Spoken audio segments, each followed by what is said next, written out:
From Shihab Burke, I'm Sam Shihab, and with me is the one and only Brian Burke. I will speak for you, Brian, today on the introduction. I know you're dying to introduce yourself, but I will beat you to it. Um, H-1B audits. It's a topic that many years ago was a very hot topic, and it kind of faded away with the time. And looks like this administration is bringing full press attack on the H-1B audit to force compliance with the H-1B visa program. Now, the H-1B visa program is was created, last revised or updated in the mid 90s by Congress, and it's outdated. And also, the enforcement criteria are outdated. However, there has been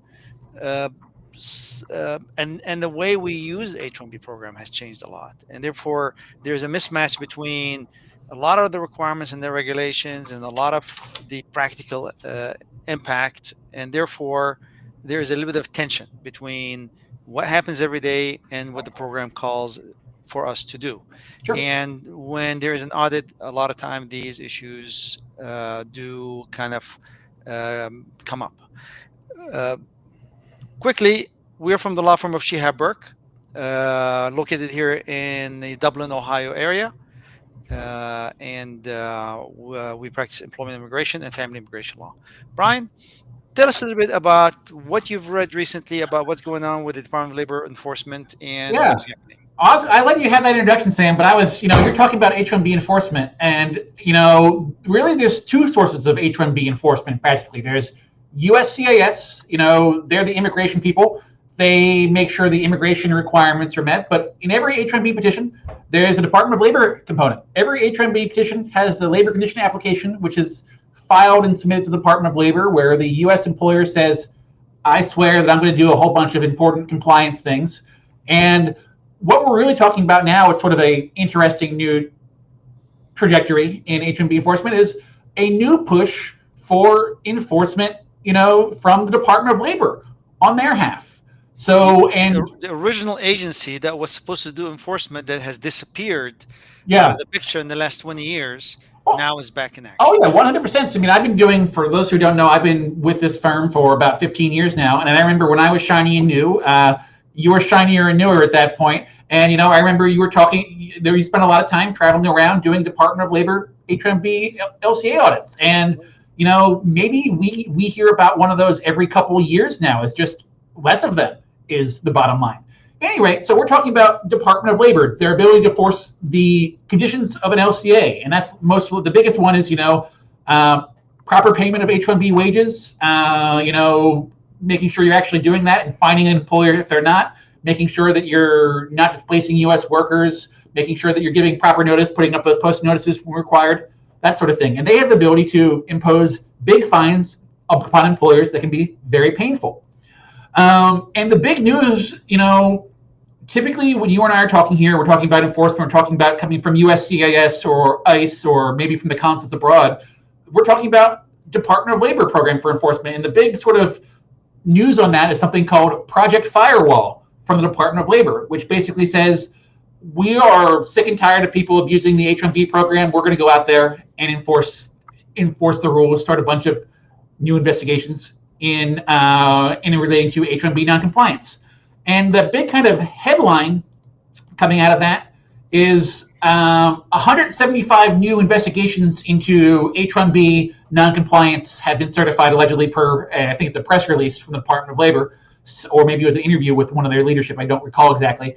But basically, and there's a Fox News quote that says, investigations account for over 15 million in calculated backlogs to U.S. workers that have uncovered H-1B workers are paid far less than what's, in a job description. So there might be things relating to sort of benching in there.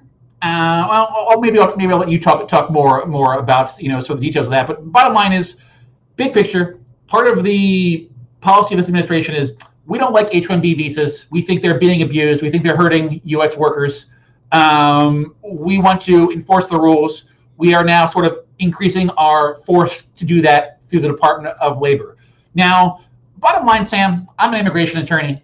I like when the rules are enforced. It brings order and logic to the world. I always have to like when the law is enforced, even though because it means all the laws are going to be enforced.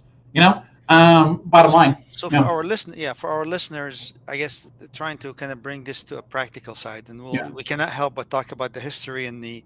But a lot of people, when I used to go to school and listen to a teacher give me the history of it, I used to say, I could turn the ears off. He's giving me the history.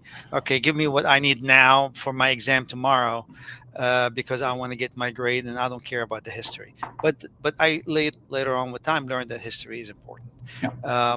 Project Firewall is a nice, fancy marketing word to doing what the law has always Oh, I've required been the Department of Labor to do. yeah, Uh, Rewind 20 years, we were living in Project Firewall every day.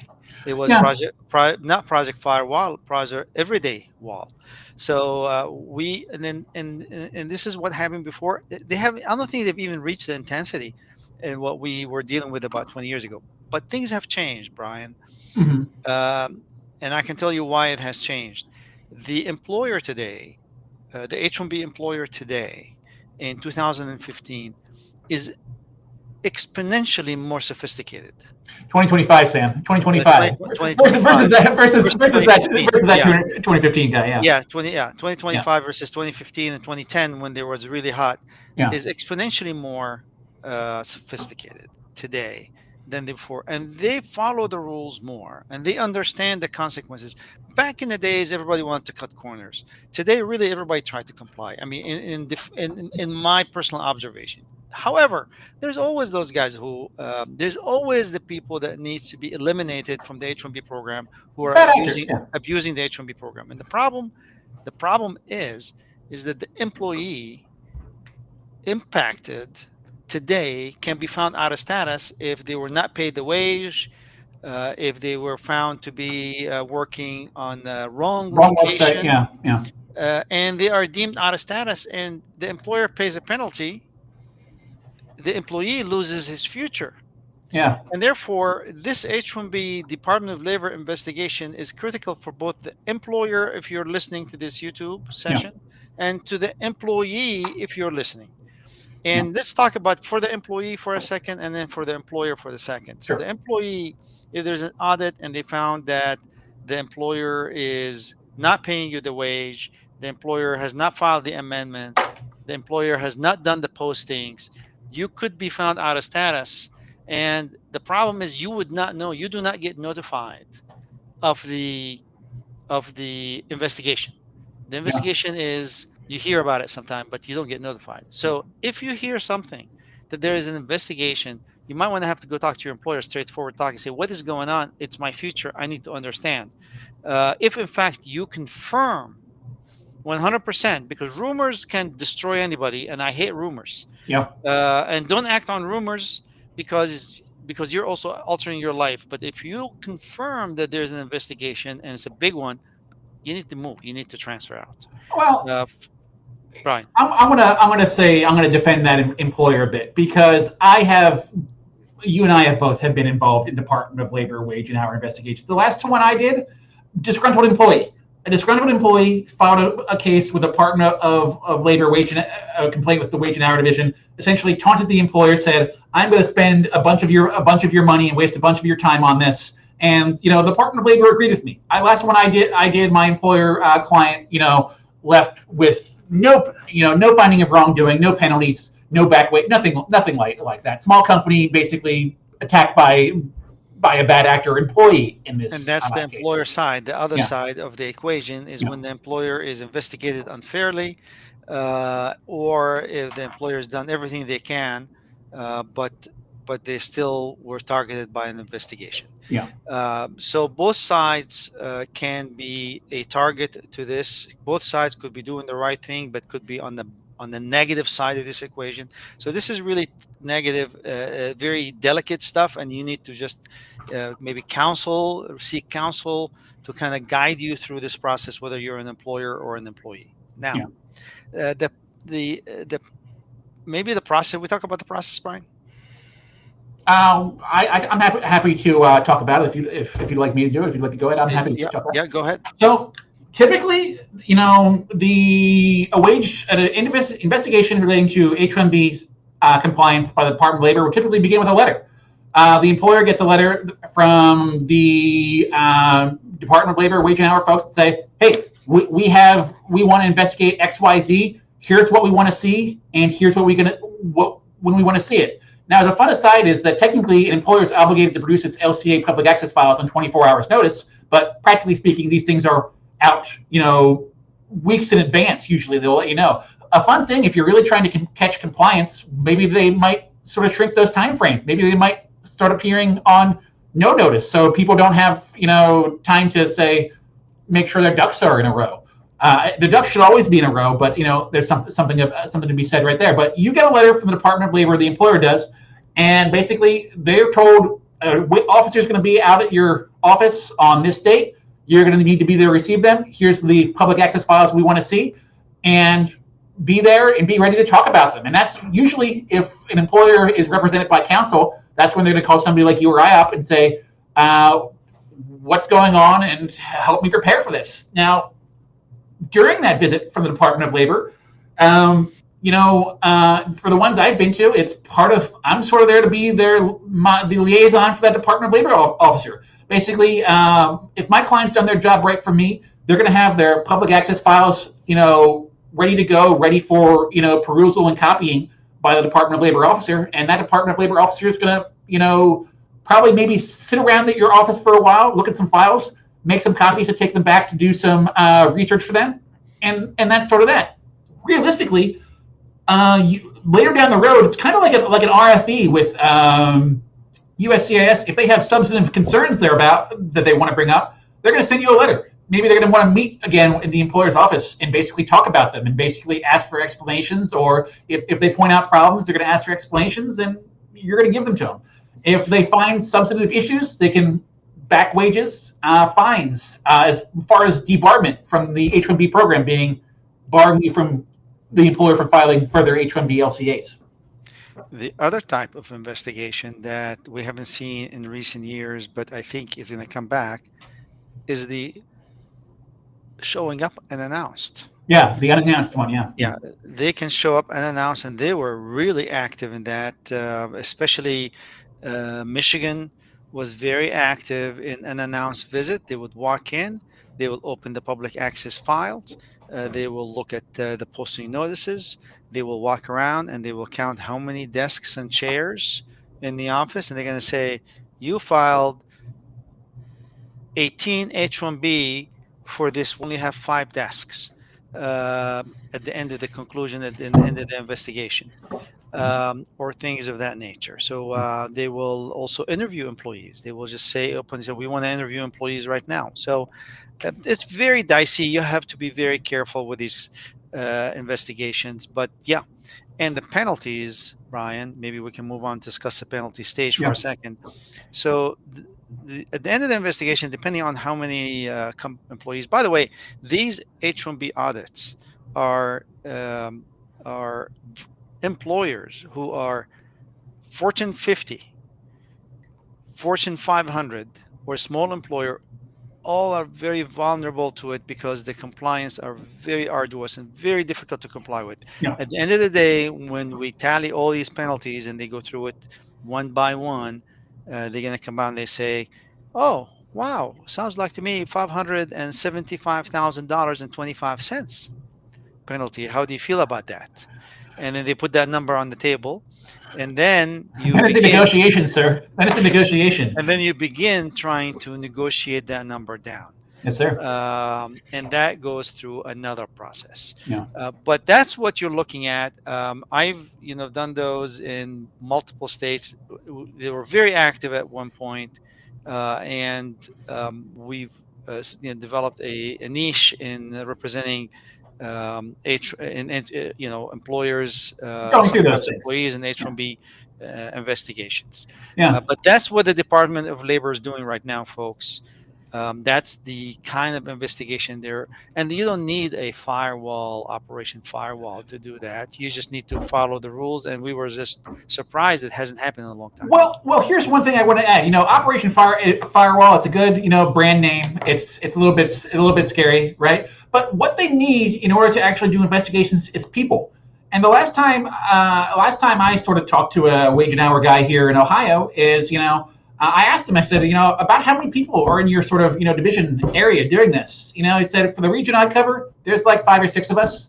And I also do things like worksite investigations for like industrial accidents and that sort of thing. He literally told me, he said, if you don't hear from me for a couple months, it's going to be because a child was injured, or a child was injured at a workplace here, in Ohio. And if there's a problem with compliance, my solution always has to be enforcement. But enforcement requires people. And unless a project like that is involved, adds hiring people to actually do it, what is the power of a project like that? It's very interesting to see how things have changed in the last couple of decades, because historically, Brian, the Democrats were the one bringing in the investigations, and the Republicans were laying them off. Whenever the Republican gets on board, they lay off all these guys, and when the Democrats gets on board, they staff them up. Yeah. And in the recent times, I think we see a reversal of that. Well, yeah. Which is, I mean, funny how things work. But a it doesn't very matter. You got to yeah. be prepared. No, it's a very important thread. If the immigration concerns that Republicans are concerned about people who are unlawfully present in the United States, the solution to that is enforcement. And though there's a separate discussion about whether people like the means by which they're doing it, basically there are people who are unlawfully present in the United States, and the way to fix that issue is to remove them from the country, and they are actively doing that right now. Yeah. In today's remote business work site conditions, is brought new type of challenges to the H-1B compliance. So what we got here are situations where you have an H-1B worker who providing a service to a Silicon Valley employer, and he is sitting in small town Ohio, let's say, where the average wage is half of that, the California wage. But by law, you pay the wage where the chair is located, upon which the employee sits, not where the service is being rendered. And that is creating a major problem. I'm not sure it's a loophole that, it's basically people don't want to move around. Hey, I live here. Give me an assignment. I don't care where the assignment is. It's in the moon. It's in California. One day I'm serving a client in Hawaii, the other day in Iowa, the third day in DC, and the fourth day in Texas. I don't care. So the globalization of the workforce is throwing out all these prevailing wage requirements because they don't make any sense anymore. They're irrelevant. But you're right. One of the things you said earlier was, it's kind of outdated, and there's in trying to enforce the rules that we have on the books, and that's what that Project Firewall is. That's what officers do with the Department of Labor. But if you want to change the program, if you want to change the way it works, the answers are legislate with Congress, regulate where you can, and that's how you change the rules essentially. And the $15 million number is a little bit comical in the press release. I'm sorry to say that. 15 minutes. I thought I read 15 million. That's a relatively low number. Well, it's a low number for a reason, Brian, because and I know, because we file H-1Bs, the H-1B wages that we see on paper filed for employees is high. These are high numbers. We have clients. We haven't seen anything less than $120,000, $130,000 salaries for them, and to tell me, and then I go talk to people, and they consult with me, and I go, I just got a bonus from my employer. I just received the $100,000 bonus. I received the $150,000. These people are highly paid. Now, are there abusers? Absolutely. Do we need to go after them? 100%. Hire the people. 100%. Is there people on H-1Bs underpaid? Yes. What's the percentage? Probably less than 2%. And yes, we need to get rid of them 100%. I support it. But it is not the prevailing conditions out there, in my opinion. People don't hire. I mean, it's expensive to bring somebody to the United States and have them work. People don't do it lightly. When There the are. H-1B filing fee can go up to Yeah, $10,000. yeah, yeah. And are you going to underpay somebody and pay $10,000 to the government for a filing fee? It doesn't make any sense. Anyways, we spend a lot of time on this. Let's take questions, Brian. We have this website called immigrationquestions.us. Brian, if you can get into it, are you able to? Oh yeah, please, yeah, of course, yeah. You gave me a smile. I thought maybe you. I thought you were talking about the graphic, which I don't have available. We're gonna fix that, but I'm gonna go into the immigrationquestions.us portal here, which I haven't been in. Yeah, it's our website, and you can drop questions there. If you want to ask questions that are private anymore, people, you're welcome to post them on YouTube, and we'll read them for you on YouTube, and we'll answer them for you. You can also post them on immigrationquestions.us, in which case your privacy is 100% protected. It's coming through into our website, and we're not going to give names when we read them from that website. It's your choice. Be that as it may, we're here to answer questions, whether or not related to H-1B or the audit or anything that you desire. Indeed, yeah. Okay. Well, I'm going to go to one of the questions we have here from immigrationquestions.us, and here we go. What happens to the LLC opened on H-4 EAD or AOS EAD when the candidate does not get the extension, does not come before the card expires? Will the LLC still be valid? So this relates to sort of last week's topic. Basically, for those who aren't aware, there's been a big old change in USCIS's policy of automatic extension of employment authorizations. Basically, there are none. Well, there's a few categories left, but most categories, most notably H-4 EAD and the AOS EAD, don't get automatic extensions with a timely filed case. You have to have an EAD that's valid in your hand to work in the United States, which gives us the question of, hey, what happens to my business if I'm not there to run it, essentially? Is that how you interpret that, Sam? That's the best I can do because I'm a little bit confused about that one. So somebody has an LLC and has an H-4 EAD. He's working. So basically, I'm self-employed through a limited liability company that I own, and I lose my work authorization. Yeah. What shall I do? Well, you stop working. So let's put this on the ground in terms of a practical question so people understand. I own a company called Fast IT. It's a limited life Fast IT LLC.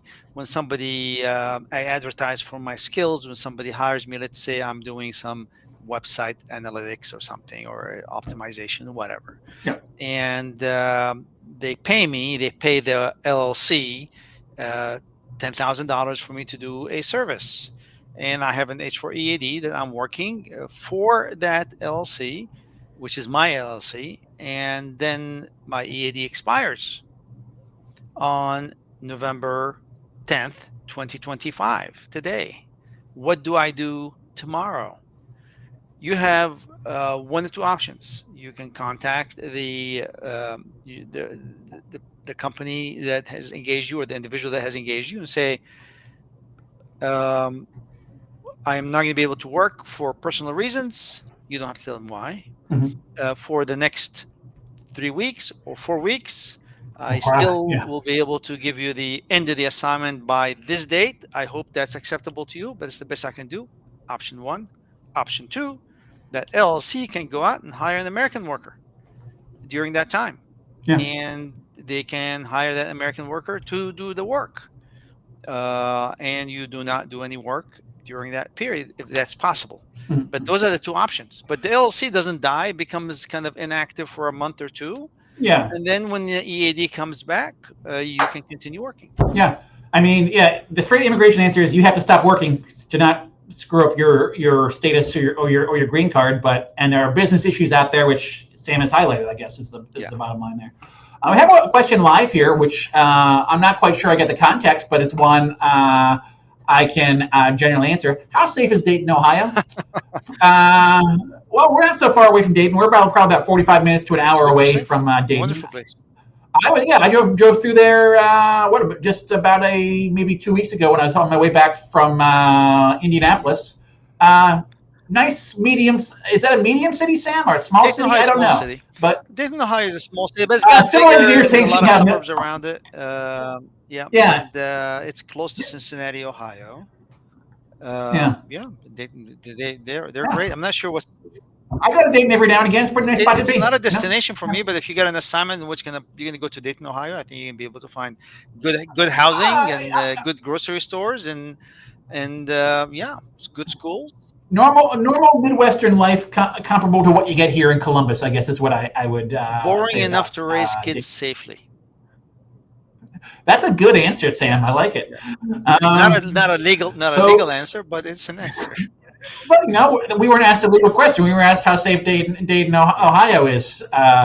So this is sort of this is again another question from immigrationquestions.us, our website here. There's a little bit of back information here, which I couldn't fit in here, so I'm going to read it aloud. EB1B I-140 approved. I ported EB2 natural interest waiver date of 10/23/2020. I-485 receipt for me and my spouse. Stated the priority date of 10/23/2020. A week later, I got another receipt, I-797C from USCIS to create an online account using the code they provided in the email. Is the priority date mentioned of 10/20/2025, which is the date I-485 received USCIS? Is this concerning? Will they consider my priority to be 10/20/2025? How can it be corrected? So, maybe let's talk. I'm going to start by answering this sort of the baseline legal answer, which I know is right on your tip of your tongue. Is Sam? It's you are entitled to the earliest I-140 priority date that you've been given, regardless as to what it says on that receipt notice, right? Yes. Okay. Well, Sam. Do you want to explain? Well, what else is the floor is yours. Okay. Well, is it concerning? A little bit, because you want your date to be right on there. If you're an obsessive sort like me, I would be irritated by it. How can it be corrected? You can go to the USCIS service inquiry page and put in a typographical error request. Now, will it actually do that? And my experience is probably not.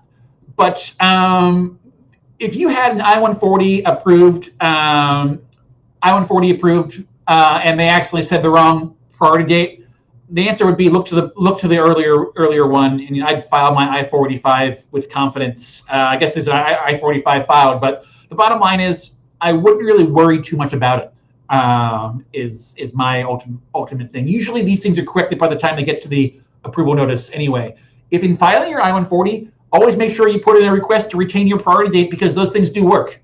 If you put in a request to retain your priority date, that tends to increase the chance that they will actually put the correct priority date on your I-140 approval notice. Good answer. Yeah.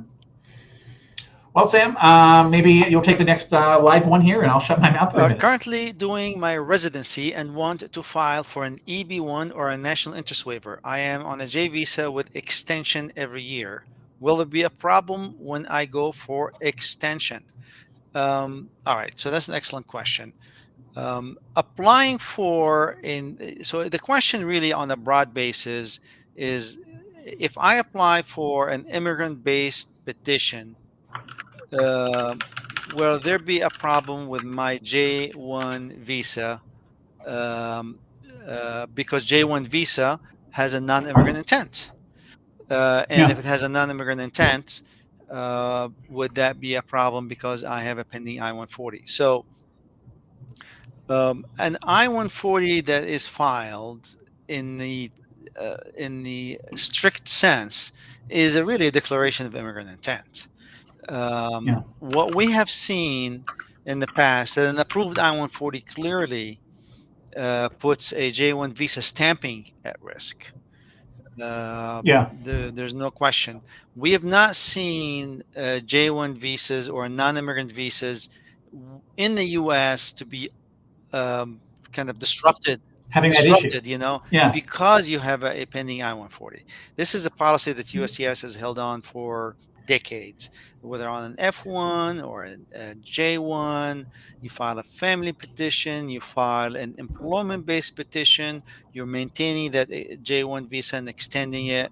and you are well within the restrictions of that J1 visa, no unauthorized employment, Yeah. and you're doing good. Let's say if you're a professor or an assistant professor on a J1, or you're a doctor, Mhm. you're doing what you're supposed to be doing. A student, maintaining full credits, 12 credit hours, maintaining good grades. We don't see issues Yeah. while you're in the U.S. I always thought that maybe it was for the especially for F1 students and the J's because they get D/S I-94s, Which and has ended. which which will be ending Yeah. perhaps, but that's one reason they don't really look at the issue of USCIS. If you go to change schools, for example, on an F1 program, that doesn't go through USCIS. That goes to the schools in the SEVIS system. Same thing for a J extension of your program. It's going to be you should be getting a new DS 2019 to confirm you're still, in the program. But when you think, But even if it goes through USCIS, there has not been a problem. For this is example, true. F1 applying for OPT, they get the OPT, no problem. Even if there's a family pending I-130 or an I-140 pending, is not a problem. Very, very agreed. Because think of the issue of changing from from maybe when you're on H-1B and you have an approved I-140, and you say, "Shoot, I don't have a job for a minute," allowing you to change to B. B is supposed to have non-immigrant intent, yet they are very happy to take those cases at all. But obviously, the big difference is if you try one of those with an I-45 pending, I have seen that blow up for people where they file an I-45 and then file a B, for example. Yes. Yeah. Yes. Um, I just got reminded on the meeting that we have, but Yes, I sir. will conclude one thing here before we end the session today. Um, what we just shared with you on the J1 visa is what has been going on for the last 20 years. Yeah. What also has been going on in the last uh, uh, 20 months, maybe less, Yeah. 8 months, 9 months, is that this administration is using a zero tolerance approach to everything. I have not seen a problem in the J1 visa, F1 visa scenario as we described yet. But I think you should be diligent and you have to kind of talk to a lawyer, have a conversation one on one with an attorney on pros and cons. Timing is very critical. Your country of nationality becomes really critical based on the backlog of the EB one or the national interest waiver, et cetera, et cetera. Yeah. So there has to be a dialogue with your attorney to guide you. With Yeah. that, we end today's session. Thank you guys for listening to us, and we'll bring it back 6 o'clock Eastern time next week.